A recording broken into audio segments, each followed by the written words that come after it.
faço dizer sempre amém, mas não há outro na terra e no céu, mais companheiro, mais santo e fiel, palavra de salvação, somente o céu tem pra dar. Por isso meu coração se abre para escutar, se abre para escutar. O Senhor esteja conosco. Evangelho de Jesus Cristo segundo Mateus. Naquele tempo, os fariseus ouviram dizer que Jesus tinha feito calar os saduceus. Então eles se reuniram em grupo e um deles perguntou a Jesus, para experimentá-lo: Mestre, qual é o maior mandamento da lei? Jesus respondeu: Amarás o Senhor teu Deus de todo o teu coração, de toda a tua alma e de todo o teu entendimento. Esse é o maior e o primeiro mandamento. O segundo é semelhante a esse: amarás ao teu próximo como a ti mesmo. Toda a lei e os profetas dependem desses dois mandamentos. Palavra da salvação. Sentados, vamos fazer uma pequena reflexão das leituras de hoje, né? Na primeira leitura, nós vemos aqui no Êxodo, né, Deus falando a respeito do mandamento para não oprimir nem maltratar o estrangeiro, né? E hoje em dia está muito difícil as condições no mundo e as pessoas imigram, inclusive são manipulados por políticos sem vergonhas, inescrupulosos, né?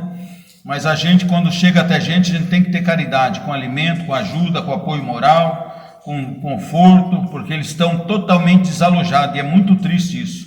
Quem passou por uma enchente ou por uma mudança repentina, obrigado, forçado, sabe como é difícil isso. Além de estar numa situação fragilizada, ainda ser maltratado pelos outros e humilhado pelos outros, né? Depois ele vem falando assim, né, que a cólera dele se inflama contra isso. Por quê? Porque é uma injustiça muito grande, é uma crueldade fazer isso com as pessoas que já estão fragilizadas. É como se você estivesse num combate, a pessoa tem uma ferida e você só bate ali onde tem a ferida, né? É uma coisa horrenda, né? Endemoniada.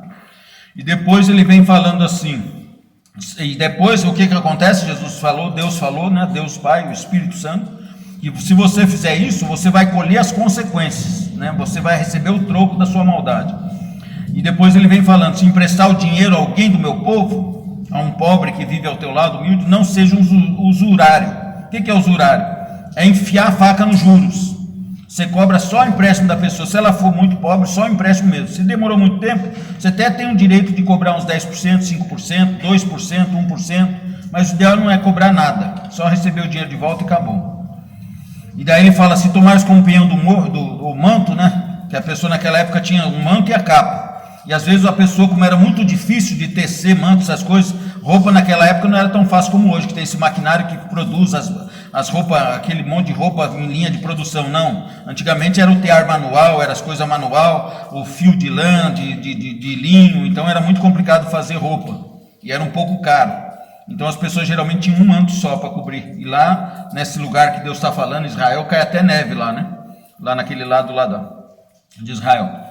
Então aí chegou a noite, a pessoa não conseguiu pagar ainda, ele manda devolver durante a noite. Durante o dia pega o manto de penhor de novo, até a pessoa pagar, né? Que é o acordado. O que é combinado não sai caro, né? Então, porque daí Deus fala assim, se ele clamar por mim, aquele que ficou sem o manto, sem a coberta dele à noite, eu ouvirei, porque sou misericordioso. Tá vendo? Então que a gente possa, nisso, a gente pôr em prática, ouvir a palavra de Deus e procurar obedecer, mesmo que seja contrário à nossa natureza pecaminosa, egoísta e maliciosa, que a gente possa combater isso em nós e procurar obedecer a palavra de Deus cada vez mais, para a gente ir se purificando, se santificando, através do sangue de Jesus e das nossas atitudes. Porque não é só o sangue de Jesus que nos livra, nós fazemos o que quiser e Jesus vai salvar todo mundo. Não vai, não. Se você não tomar atitude, não mudar a tua vida, não se corrigir, nós temos um livre-arbítrio. Nós temos que obedecer ele, senão nós vamos passar pelo fogo, né?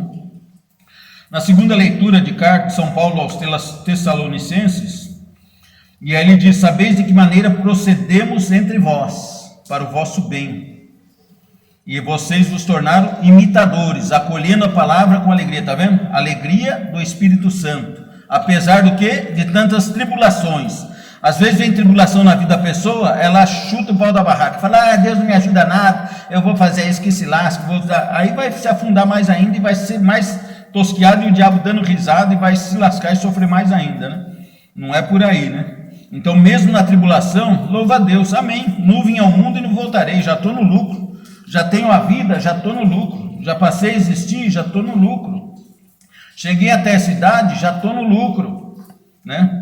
Então é isso que nós temos que pensar e agradecer a Deus. E aí, pelo contrário, em vez de acontecer problema e as tribulações, vão se tornar como São Francisco, que para ele, o sofrimento ele achava doce, porque ajudava ele a se aproximar mais de Deus e ter mais virtude e vencer aquelas dificuldades. Então para ele não era dificuldade, era desafios para ele crescer.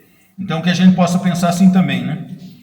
Então assim vos tornardes o quê? Modelo para todos os fiéis. Então é isso que o apóstolo São Paulo vem dizendo. E depois aqui no fim tem uma parte interessante que eu gostei, que diz assim, né? Aí ele fala a respeito da fé que se propagou, né? Depois ele vem falando assim, ó: pois as pessoas mesmo contam como vós nos acolhesse, como vos convertesse, abandonando o quê? Os falsos deuses. Falsos deuses não precisa ser só imagem de escultura, como às vezes falam os evangélicos, essas coisas, não. Idolatria que não tem nada a ver. Falsos deuses pode ser o dinheiro, pode ser a televisão, pode ser mídia, pode ser artista, pode ser um bem que a gente tenha, né, que a gente adora e passa aquilo na frente de Deus. Então pode ser um falso Deus, uma pessoa, né, para servir a quem? Ao Deus vivo e verdadeiro. Então nós se decidimos por Jesus Cristo. O Senhor Jesus falou: eu sou o caminho, a verdade e a vida, ninguém vem ao Pai por mim. Então se decidiu, é só Ele. Eu falei uma vez para o meu irmão que estava doente, que orientaram ele a procurar outros caminhos para se curar. Eu falei: meu irmão, eu não te levo lá não. Se você quiser ir, você pede outra pessoa. Por quê? Porque depois conversei com ele no particular, falei: você tem que fazer assim, Jesus, se for para me curar, eu só quero o Senhor. Se o Senhor não me curar, que se lasque, que eu morra mesmo. E é isso que eu faço, é esse o nosso pensamento que nós temos que ter. Se a cura não vier através do Senhor Jesus, no nome dele, no sangue dele, de outro lugar, eu não quero receber. Porque senão nós podemos trocar a nossa salvação pelo inferno por causa de uma coisa mundana, material que passa, né? O que muita gente tem feito hoje em dia, né?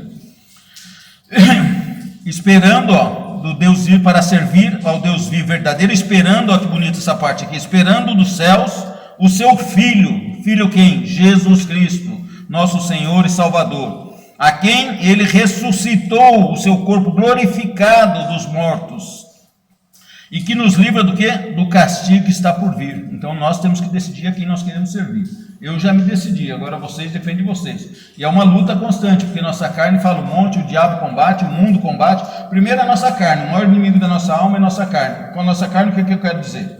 Nosso corpo com sensações de prazeres, as nossas emoções da alma, de querer tudo, encher tudo, de tudo que é gostoso, tudo que é bom, tudo que eu gosto, e encher de porcaria. Então é nossas emoções, né? Então a carne é nesse sentido. E depois daí vem o mundo, e terceiro aí vem os demônios como inimigo da nossa alma, Satanás e os demônios. Então que a gente possa pensar nisso. O primeiro inimigo maior da nossa alma é nossas vontades, que nós temos que pôr disciplina nela e domar ela, como o apóstolo São Paulo falou. Nós temos que pôr um cabresto na nossa carne e falar: não, senhor, você não vai fazer isso não, senão eu vou deixar você sem comer hoje. Então diz assim, agora por fim no Evangelho. Naquele tempo os fariseus ouviram dizer que Jesus tinha feito o quê? Calar o sal dos seus. Os saduceus e os fariseus, uns não acreditavam nem em espírito, nem em alma, nem em vida eterna, nada disso. Morreu, acabou, depois Deus ia fazer existir novamente. O outro não acreditava em outra coisa sobrenatural. Morreu, ficou no pó. Então cada um tinha o seu modo de pensar errado. E Jesus não, ele veio o quê? Trazer a verdade plena, né? Jesus veio trazer a revelação. Jesus veio trazer da onde de onde nós viemos, quem somos, onde estamos e para onde vamos. É isso que o Senhor Jesus veio ensinar. Tem gente que fala, quem somos nós? Será que estamos sozinhos no universo? De onde nós viemos, para onde nós vamos? Quem conhece o Senhor Jesus já sabe tudo isso. Já sabe, inclusive, o que ele vai fazer com esse mundo daqui 1000 anos, depois de 1000 anos, e entende tudo. E depois na vida após a morte. Hoje em dia até os cientistas da física quântica estão estudando, e eles estão chegando ao ponto da ligação entre o espírito e a matéria, a mente humana. Isso é muito legal. Os físicos, não é superstição, não é religião, nada, é física quântica. Um neurocientista está estudando isso, é muito interessante o que ele fala. Então, diz assim, aí aqui, aí Jesus vem dizer para eles, então eles queriam tentar Jesus, não é que eles queriam saber.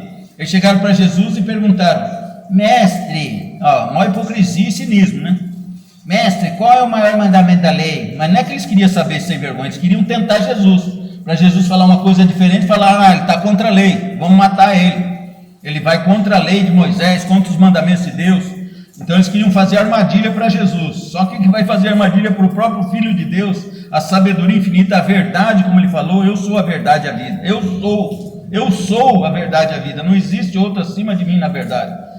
E aí Jesus falou assim, Jesus respondeu, primeiro e maior mandamento, amarás o Senhor teu Deus. Aqui tem um segredinho nesse coisa aqui, que eu até falei uma vez, comentei com os testemunhos de Jeová. Amarás o Senhor teu Deus de todo o teu coração, de toda a tua alma, de todo o teu entendimento. Por que Jesus falou isso? Porque ele falou assim, não, amarás o Senhor seu Deus de todas as forças. Acabou, de todo o teu ser, acabou. Por que Jesus falou isso? Deus falou que façamos o homem à nossa imagem e semelhança. Deus é Pai, Filho e Espírito Santo. Ele criou o ser humano. Lá a palavra de Deus fala lá no Gênesis que Deus modelou o corpo do homem do barro. Não importa se foi através da genética, como foi, mas ele modelou o corpo do homem, do barro. Aí fala que Deus soprou o espírito no homem, o seu espírito. E o seu espírito, quando juntou com aquele corpo modelado, formou uma alma, uma individualidade. Então é corpo, alma e espírito. Somos uma alma, temos um espírito e vivemos num corpo. Por isso que o Senhor Jesus falou assim, amarás o Senhor seu Deus, de todo o teu coração, o espírito, de toda a tua alma e de todo o teu entendimento. Vocês viram aqui que Jesus falou as 3 dimensões do homem? As 3 dimensões do homem, Então é isso que nós temos que entender e pôr na nossa cabeça, que as coisas de Deus é sobrenatural, espiritual, não é mundano. Existe a parte que reflete no mundo material, mas primeiro nós temos que cuidar da parte sobrenatural e espiritual. E depois aqui Jesus fala de um segundo mandamento, que na realidade é um terceiro, que a gente às vezes não percebe, mas às vezes que a gente reflete na palavra de Deus, o Espírito Santo revela a palavra. Fala que Jesus, o Espírito Santo revela o Senhor Jesus. O Senhor Jesus é a palavra encarnada, é o verbo encarnado, E aqui tem um segredinho nesse último trecho aqui, que é o segundo mandamento, mas que é o terceiro na realidade também. Diz assim, o segundo é semelhante a esse. Amarás ao teu próximo como a ti mesmo. Amarás o meu próximo como? Como a ti mesmo.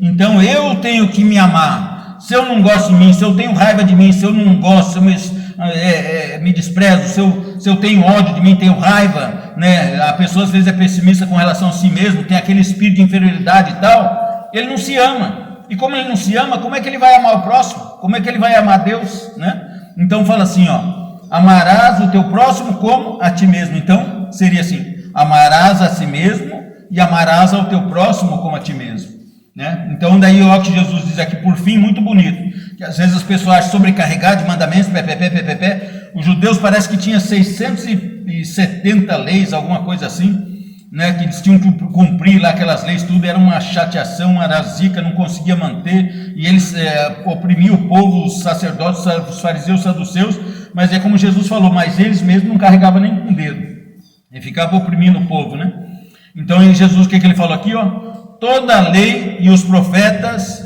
dependem, se resumem nesses 2 mandamentos, amém? Então quer dizer, se nós começar a amar a nós mesmos, começar a gostar de nós, começar a amar Deus de todo o coração, nós vamos gostar de nós também, porque somos criação de Deus, somos a sua imagem e semelhança, e gostando de nós vamos gostar dos outros, e por gostar dos outros, nós não vamos prejudicar os outros, e vamos cumprir todos os outros mandamentos, amém? Louvado seja nosso Senhor Jesus Cristo.